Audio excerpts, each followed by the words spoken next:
Well, again, I think that there are many ways to do that, right? One is legally. So our legal system has actually had many different definitions for sexual assault. And our legal system has largely, for example, defined rape not as a function as a violation of women or their rights, but as a function of property. And so rape was a crime, a property crime against a man. Someone had taken his woman. And that doesn't really have to do with the woman's human rights not to be violated, right? It wasn't until 2011 that the FBI changed the definition of rape so that it wasn't only vaginal penetration.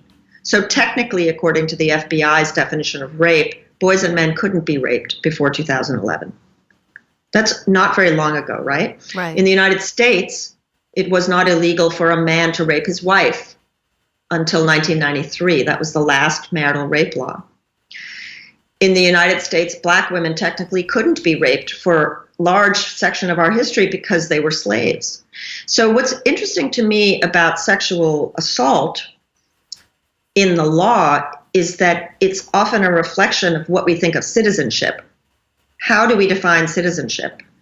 Who has the right of the protection of the law? If you're a slave, you did not have the right of the protection of the law. If you were a white woman married to a man, you did not have the right to the protection of the law.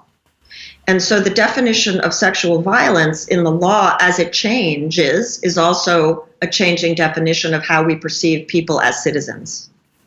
So what do you think on a more everyday basis? I mean, let's say someone says they're being they were sexually assaulted on a practical behavioral level. How do we define that? I think that people need to make a distinction between sexual harassment and sexual assault. Assault usually implies a physical exchange. So a woman standing on a bus, somebody sticks his hand into her skirt, that's a sexual assault. Sure. If she's walking down the street and a man propositions her in a very crude way, that would be sexual harassment. Does that make a distinction? Does that make absolutely. sense? So there's a physical element to it. Yes, yeah. But again, I mean, I think that there are distinctions because I still believe, and this changes state by state by state, there are still states where, for example, marital rape is not considered a full rape or an assault in the United States. So it really changes with jurisdiction. There are still laws on the book in places like Virginia that use words like gentleman and lady to define what happens in exchanges of street harassment. So it is really contextual. We can make no assumptions about these things. Wow. I didn't know that. I didn't know that the definitions of rape and assault were different from state to state. Yeah, they are.